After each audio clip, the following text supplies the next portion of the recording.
Hi viewers, welcome to our channel.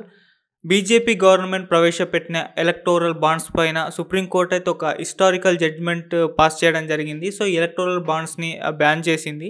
అసలు దీనివల్ల నష్టాలేంటి, ఎలక్టోరల్ బాండ్స్ వలన లాభాలేంటి, సుప్రీంకోర్టు దీన్ని బ్యాన్ చేయడానికి గల రీజన్స్ ఏంటి? సో ఈ అంశం మీద డిస్కస్ చేయడానికి ప్రముఖ హైకోర్టు అడ్వకేట్ టీకే శ్రీధర్ గారు ఉన్నారు. వారిని అడిగి తెలుసుకుందాం. సార్ నమస్కారం సార్.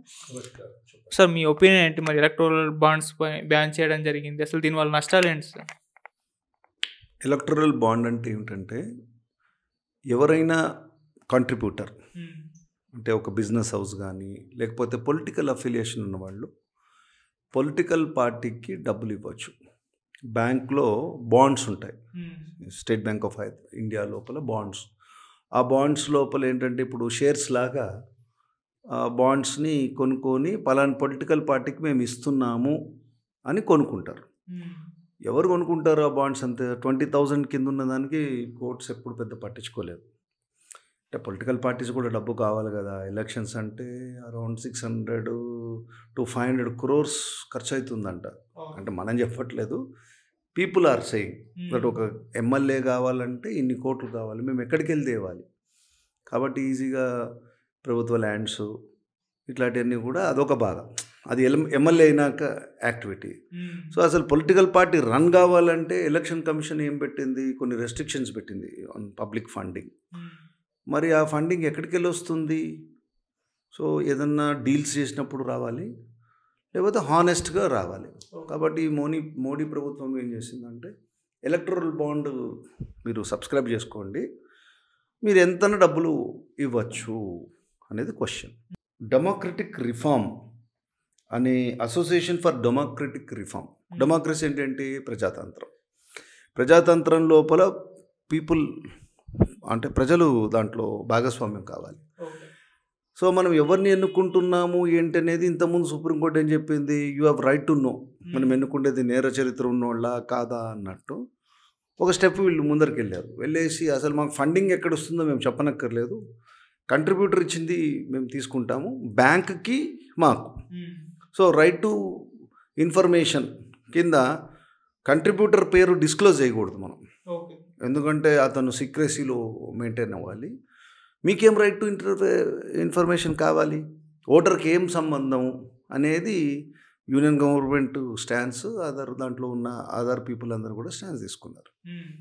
సుప్రీంకోర్టు ఏం చేశారంటే, in view of section 29 of the representation of peoples act, election commission ఫండ్స్ని రెగ్యులేట్ చేయడం ఇంపార్టెంట్ అని చెప్పారు. ఇక్కడ ఏమొచ్చిందంటే, ఒక కంట్రిబ్యూటర్కి రైట్ ఆఫ్ నాన్ డిస్క్లోజర్ ఉంది, ఓటర్కి ఏమంటే ఎవరైతే ఎలక్షన్లో ఓటు వేసేవాడు, ఓటు వేర్కి ఈ పొలిటికల్ పార్టీకి ఎక్కడికి వెళ్ళి డబ్బు వచ్చిందని రైట్ టు ఇన్ఫర్మేషన్ ఉంది, రైట్ టు నో. అది freedom of speech and expression కింద సుప్రీంకోర్టు ఏమందంటే, ప్రజాస్వామ్యంలో ఉండవలసింది ఓటర్ యొక్క హక్కు. ఓటర్కి తెలియాలి ఎవరికి ఏమి వాళ్ళకి వచ్చేది లీగల్ మనీయా, ఇల్లీగల్ మనీయా, ఏ కంపెనీ వాళ్ళు ఎంత డబ్బులు ఇస్తున్నారు, ఎందుకు తెలియాలి. ఆ కంపెనీ సపోజ్ ఒక 100 కోట్లు ఒక పార్టీకి ఇచ్చారనుకోండి, నెక్స్ట్ బడ్జెట్లో టోటల్ ట్యాక్సెప్షన్ను ల్యాండ్స్ ఇవ్వడము ఇవన్నీ ఉంటాయి కదా. మనం చెప్పేటప్పుడు ఏం చెప్తున్నాము, చాలా స్కీమ్స్ ప్రజల గురించే, అసలు రాత్రి పగలు నిద్రపట్టలేదు అని చాలా వర్క్ చేస్తుంటారు పాలిటీషియన్స్. కానీ అక్కడ యాక్చువల్గా ఎవరైతే ఫండింగ్ ఇచ్చినారో, ఫండింగ్ ఉన్న దిక్కే టింటింగ్ ఉంటుంది కదా. కాబట్టి ఆ ఓటరు నేను ఓటు వేయవచ్చా ఈ పార్టీకి లేదు అనే డైమెన్షన్ తెలుసుకోవాలంటే, ఆ యొక్క నాన్ డిస్క్లోజర్ అంటే మేము చెప్పనక్కర్లేదు అని బ్యాంక్ కానీ యూనియన్ ఆఫ్ ఇండియా తీసుకున్న స్టాన్స్ చెల్లదు అని డెసిషన్ ఇస్తూ, ఇది ప్రజాస్వామ్యాన్ని అప్హోల్డ్ చేయాలి అంటే ఓటర్కి రైట్ టు నో ఏ పార్టీకి ఎక్కడెక్కడికి వెళ్ళి డబ్బులు వస్తున్నాయి. కాబట్టి ఆ లిస్ట్ కూడా చెప్పారు. బీజేపీ వారికి దగ్గర నియర్లీ 6,000 crores ఉంది. 6,000 crores ఇప్పుడున్న ఎకానమిక్ సిచ్యువేషన్లో 500 కోట్లు పర్ కాన్స్టిట్యున్సీ అంటే ఇంటూ 10 అంటే 10 కాన్స్టిట్యున్సీల డబ్బు కూడా లేదు. మిగతా పార్టీస్కి అందరికి కూడా 500 crores, 600 crores, 1,000 crores ఉంది. సో అది బయటకు వచ్చింది. ఇప్పుడు వాళ్ళు ఏం టైం ఇచ్చారు, మార్చి వరకు అసలు ఎవరు ఆ డబ్బు ఇచ్చినారు దాంట్లో ఎవరిచ్చారు 99% చాలా పెద్ద కార్పొరేట్ కంపెనీస్ తప్పించి ఎవరు ఇచ్చి ఉంటారు. వాళ్ళు ఎవరు?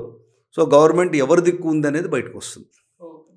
నెక్స్ట్ ఇంకోటి ఏంటంటే ఈ ఎలక్ట్రల్ బాండ్స్ ఫారినర్ కొన్నాడు అనుకోండి, లేకపోతే ఒక ఐఎస్ఐ ఒక ఎక్స్ట్రీమిస్ట్ ఆర్గనైజేషన్ వాళ్ళు ఎవరో ఒకరు కొన్నారనుకోండి, వైటే కదా. ఇప్పుడు మనము ఒక 10 రూపీస్ చేయాలన్నా పేటిఎం కరో అని వస్తుంది. మన ఆ కట్టిన డబ్బు ఒక పర్సంటేజ్లో తీసినా వేసినా వెళ్ళిపోతుంది. మన బడ్జెట్లో ఈసారి చూస్తే ఏమో 50,000 కంటే ఏదో అకౌంట్ ఉండకూడదు, ఇంట్లో ఎటువంటి డబ్బు ఉండకూడదు అని ఇన్ని రెస్ట్రిక్షన్స్ సామాన్య ప్రజలకు ఉంది. కానీ పొలిటికల్ పార్టీస్కి politicians are class cut above the rest. వాళ్ళకి ఏం రెస్ట్రిక్షన్స్ అప్లై కావు. అయితే సుప్రీంకోర్టు ఏమందంటే అవన్నీ కుదరదు బాబు, అసలు నీకు ఎక్కడికి వెళ్ళి డబ్బు వస్తుంది చెప్పుకోవాలి.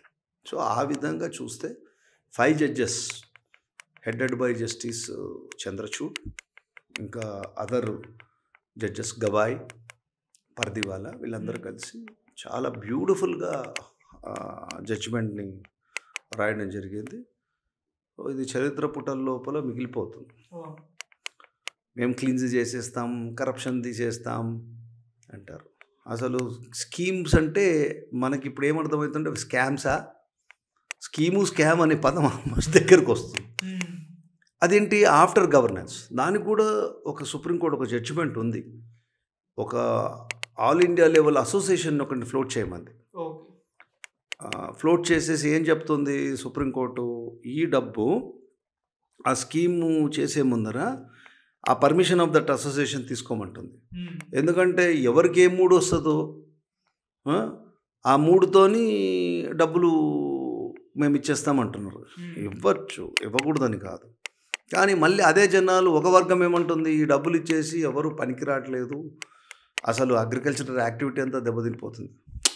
పాలిటీషియన్స్కి ఎందుకు అది, మనకు ఓటు వస్తుందా లేదా, ఎవడో ఒకటి డబ్బు కడుతున్నాడా లేదా, డైరెక్ట్ ట్యాక్స్ అన్నా కట్టచ్చు, ఇండైరెక్ట్ కట్టచ్చు. కాబట్టి ఇట్లా మనం అలవాటు చేద్దాం. మన గవర్నమెంట్ వరకు ఉన్నతో పోయింది, తర్వాత వేరేడు వచ్చి ఎట్లా హ్యాండిల్ చేయలేడు కదా, అలా నడిచిపోతూ ఉంటుంది. మనం ప్రజలకి సేవ చేసినామన్న మంచి పేరు వాళ్ళకు ఉంటుంది. ప్రజలందరూ కూడా ఫ్రీగా వచ్చిన వీటితోని చక్కగా పెరిగిపోతుంటారు. వాళ్ళతో పాటు వాళ్ళ పిల్లలకు కూడా అదే అలవాటు చేసుకుంటారు. దానివల్ల దేశభక్తి, పార్టీ మీద భక్తి, దేశం కంటే కూడా ఏ పార్టీ అలా డోల్స్ ఇస్తుందో అది అలా చక్కగా రిసీవ్ చేసుకుంటూ అసలు ఈ ప్రభుత్వము ఈ నాయకత్వం తప్పించి మనకి ఇంకా ఆల్టర్నేటివ్ లేదు. భగవంతుడే వేస్ట్, భగవంతుడు కూడా లేడు. ఈ నాయకుడు మన గురించి మనకు వచ్చాడు, మనకింత అన్నం పెడుతున్నాడు. ఎవరైనా పెట్టారా? ఎలక్షన్ ముందర మనకి ఇన్ని డబ్బులు ఇస్తున్నారు, ఎవరైనా ఇచ్చారా? కొన్ని చోట్ల అయితే కాన్స్టిట్యున్సీ లోపల కొందరు ఆల్మోస్ట్ 3 to 4 days ఎలక్షన్స్ ముందర నిద్రపోరు. అంత చక్కగా వారికి ఏదో బిర్యానీ తర్వాత డబ్బులు చేసి అసలు వాళ్ళని అందరూ ఇట్లా చేతులు వేసేసి మాట్లాడి ఎక్కడ లేని ప్రేమ, అసలు ఆ ప్రేమకు ఉబ్బి తబ్బిపోయి ఓటరు అసలు ఇంకా అది ఆ రేంజ్ వాళ్ళకి ఎట్లా తెలియదు. ఇంకా మిడిల్ క్లాస్ వాడు ఎట్లా ఓటేయడు, it's boring yeah, it's scorching sun, మేమేంటి ఓటేయడం, ఇట్స్ బిలో డిగ్నిటీ. కానీ కొంచెం గొప్ప హై క్లాస్ ఉన్నోళ్ళు మాత్రం వాళ్ళు ఓటేసి పేపర్లో మాత్రం వాళ్ళ పేరు పడతారు. బెనిఫిట్ కూడా ఒక పలానా వాళ్ళు వేశారు, వెరీ బిగ్ షాట్స్ వాళ్ళు వచ్చి ఓటేశారు అంటారు. సో ఎవరికి ఇటు పూర్ సెక్షన్స్కి వాళ్ళకి వాళ్ళ డబ్బులు వాళ్ళకి వాళ్ళ స్కీమ్లు వాళ్ళకి వచ్చేస్తున్నాయి చక్కగా. ఎందుకంటే రాజకీయ నాయకులు వాళ్ళ గురించే ఉన్నారు, తప్పు లేదు. కానీ సెన్స్ అప్పుడు హయ్యర్ క్లాస్ వాళ్ళకి ఇట్లా పొలిటికల్ కంట్రిబ్యూషన్ ఇచ్చేస్తారు. వాళ్ళు 100 కోట్లు ఇస్తారు, 1,00,000 కోట్ల ప్రాజెక్ట్ వేస్తారు, హ్యాపీ కదా. సో వాళ్ళ లైఫ్ సెటిల్ అయిపోయింది. మధ్యలో పని పాటు లేకుండా పొద్దున్న లేచిందే ఇంజనీరింగ్లు డాక్టర్లు చేసి చదివిపించి, చదువు వల్లనే మనకి ఒక జీవితం మారుతుంది, చదువుకో నాన్న, చదువుకో తల్లి, పొద్దున కష్టపడాలి అని నేర్పించిన పిల్లలందరూ వాళ్ళ జనరేషన్స్ అందరూ కూడా ఇటు అటు రాత్రి పగలు కష్టపడి ట్యాక్సులు కట్టుకుంటా, నిద్ర లేకుండా, తిండి లేకుండా వాళ్ళు గ్రో అవుతూ ఉంటే మళ్ళీ వాళ్ళు ఉద్యోగాలకు వెళ్ళి తీసేసి మాకు కాస్ట్ కట్టింగ్ అంటాడు కంపెనీ. వానికి ఏంటంటే కంపెనీలు వస్తాయి, ఇంజనీరింగ్ కాలేజీలోకి వెళ్ళి అప్పటికప్పుడే ఉన్నవాడికి ₹1,00,000 ఫీ ఇచ్చేది ఉందనుకోండి, మేము వీఆర్ గివింగ్ జాబ్ అని చెప్పి 25,000కి నలుగురిని తీసుకొని డైరెక్ట్గా ఇంజనీరింగ్ కాలేజీలోకి వెళ్ళి మా బాబుకు ఉద్యోగం వచ్చింది, ఈ తల్లిదండ్రులకు సాటిస్ఫాక్షన్ కావాలా, తర్వాత ఒక 5-6 ఏళ్ళ తర్వాత ఆడికి 10,000 5,000 వస్తుంది. ఇది జరుగుతున్న విషయాలు. ఎందుకంటే ఆ సీన్ని సుప్రీంకోర్టు అలా చెప్పినా చెప్పకపోయినా దీని ఒక ఇంపాక్ట్ ఏ డబ్బైనా కూడా ప్రజలకు తెలియాలి. ప్రజలకి నాకు ఏమవుతుందో తెలియాలి అంటారు చూడు, ఏదో బ్రహ్మానందం గారు అట్లా ప్రజలు కూడా కామెడీ మాకు తెలియాలి. తెలిసి చేసేది ఏం లేదు, తెలిసినా కూడా పాపం ఒకరోజు తెలుసుకుంటారు, సెన్సేషన్ చూసుకుంటారు, ఆహా అనుకొని బిజీగా వాళ్ళ పనులు వాళ్ళు ఉంటారు, వాళ్ళకి బతుకు తెరువు బాధలు ఉన్నాయి కాబట్టి వాళ్ళకి తెలియాలి.